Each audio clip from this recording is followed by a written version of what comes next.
All right, so now that we've talked about the position of an object, next thing we want to think about is how much that position is changing.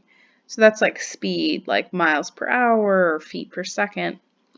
And in this class, we're not going to talk about speed so much as velocity. Speed doesn't have a direction associated with it, but velocity does. Velocity tells you if it's going left or right or up or down, which is pretty handy. So we've got kind of two equalities here, but it's actually all the same thing. Even I could put even an equal sign here as well. So average velocity, that's the change in position over the change in time. And that's exactly the same thing that's happening on the right. We're just going to use a position function. So there's a subtraction here that tells you there's a difference. And then there's a difference here as well.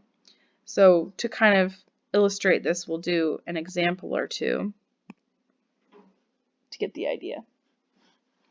So what is the average velocity of the object in the previous problem over the time intervals?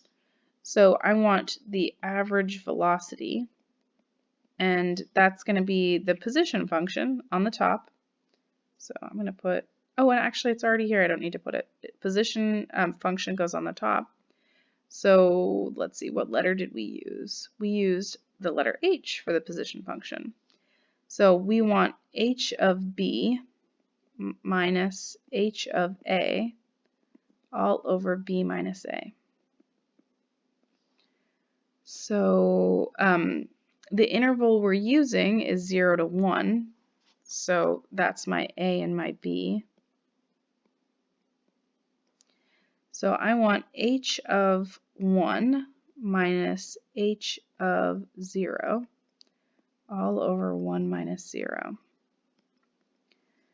All right, and so you're starting to see how this is the same thing as average velocity here. Change in time, I just get 1 second, right?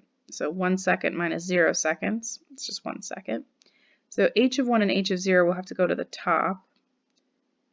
So we found h of 1 already was 84 feet, and h of 0 was 100 feet. It's right here. So I'm getting that information.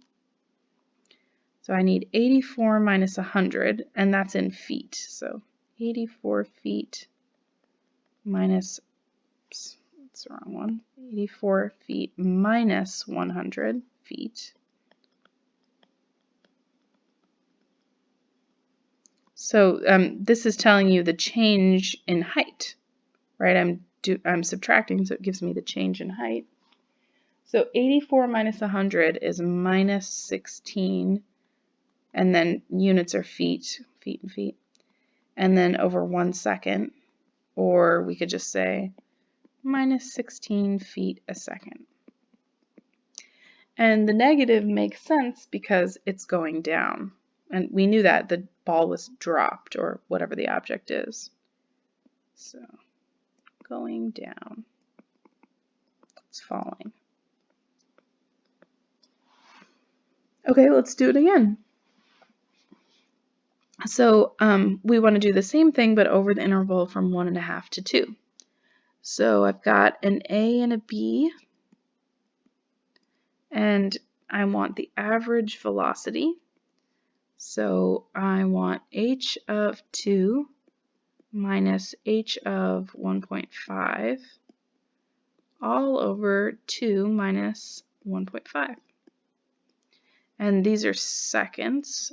So 2 seconds minus 1.5 seconds. Let's see. On the bottom, 2 seconds minus 1.5 seconds is 0.5 seconds. And then we need h of 2 and h of 1/2, but I don't think we did a half.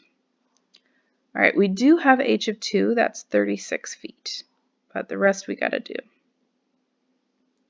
So 36 feet, and then it's a minus negative 16 t squared, but I'm plugging in 1.5 squared, and I think it's plus 100. Better go check that equation one more time. Let's see. So it's minus 16t squared plus 100. Okay, I do have that right. Minus 16t squared plus 100, but I'm letting t be equal to a, which is 1/2. Okay, so some simplification is going to need to happen here. So let's see, 36, and then I'm going to multiply this negative through. So I get plus 16, and then I think it would be worth it to figure out what 1/2 squared is.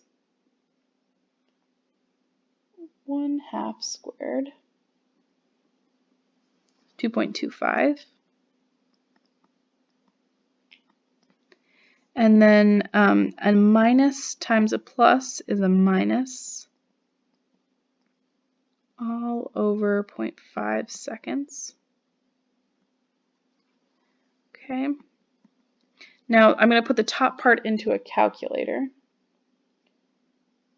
That is 36 plus 16 times 2.25 minus 100. Oops. 36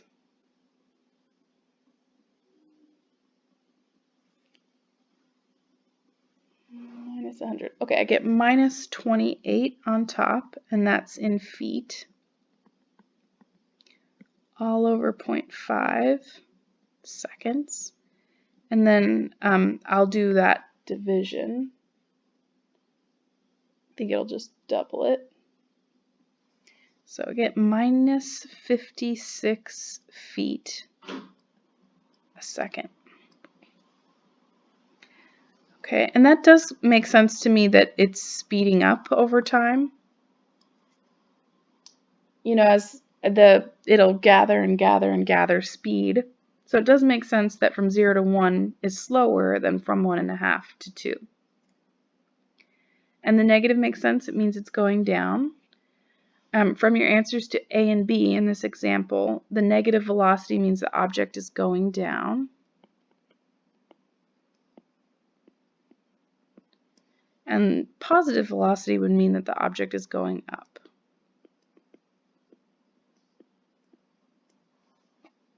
Okay, so we will pause there and come back later.